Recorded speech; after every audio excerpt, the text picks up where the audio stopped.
Our medical expert, Dr. Pyle Coley, is here to talk a little bit about the heat and your health. So I guess let's start with the basics, right? Like we've been asking for the heat. Heat is fun, it's hot, it's summertime, but this is the type of heat that you got to be diligent about. Like, don't play any games, right? What's your kind of like overall advice? My advice is you can't behave the same way you normally do when it's this hot outside, because your body is not designed to be in this kind of heat. So you have to dress differently, eat differently, exercise differently, behave differently. And so let's go through that. Dress differently. You want lots of light layers. You want loose clothing, nothing tight. You want to make sure you wear a nice wide brimmed hat, cover your face, and make sure you have some cool sprays to spritz on yourself, because that evaporative cooling works really well. So Lovely. So the way that our body regulates temperature, I want you to think about our brain like the thermostat and think about our skin like the vents.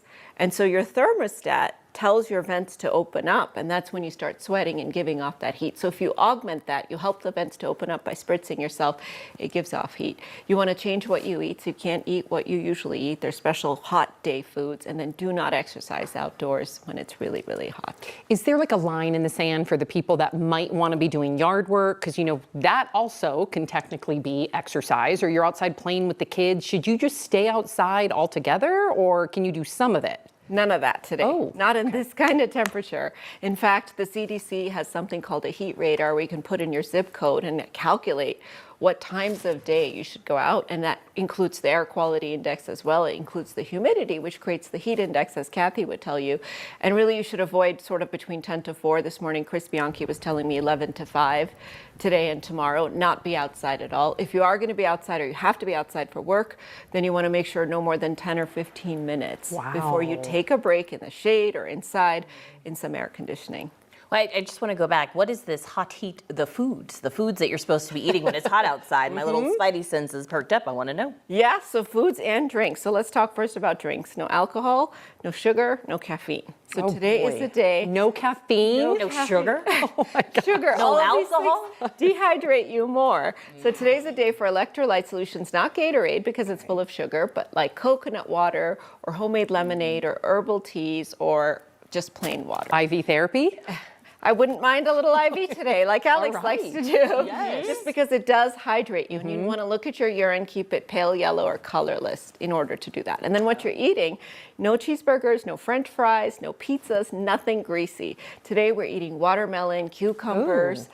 We're having really light foods like strawberries. We're having yogurt because it's cold and it's dairy, which actually hydrates us more. Oh. So nice summertime foods. I like it. Yes. What about medications? You've told us in the past that certain medications need to change when it comes to the heat. Can you talk to us about that and perhaps warn any of our viewers that are dependent on their medications? Yeah, so as a cardiologist, a lot of my patients are on high blood pressure medicine. And one of the types of medicines we use are diuretics, which are water pills. And you can imagine when it's hot outside, you can get more dehydrated. So your blood pressure can go lower, so you need less medicine. And a diuretic makes you more dehydrated too. So I usually say if you're on a diuretic, a class of medicines called beta blockers or calcium channel blockers, you might want to give your doctor a quick call to make sure you don't need to adjust doses, hold doses, or be checking your blood pressure at home more frequently. You also want to make sure if you have anyone in your family that has kidney disease, which regulates our ability to hydrate ourselves, or diabetes, which affects our ability to know when we're hot, thyroid disease, or has had a stroke, these are people you want to check on today. Make sure that they're aware of sort of the risks of the hot temperatures. We have like less than 30 seconds, but I do want to ask, any plus side to like being outside, enjoying these hot temperatures? In the evenings, the walks are beautiful. You get your vitamin D, you get your fresh air, and it's nice for us because we have this dry heat. One thing I will say is keep an eye on that indoor temperature. If it's above 90 degrees, turning on the fan actually makes your body hotter. Really? Yeah, so you want to make sure that it's below 90 degrees inside when you turn on those fans. But I'm enjoying the summer so far. I just think we need to have our guard up when it comes to our health and the heat. Yeah, those are great reminders. I know. Like tomorrow is the start of summer, so here we go. Starting with a bang. Dr. Coley, thank you. Great reminders as always.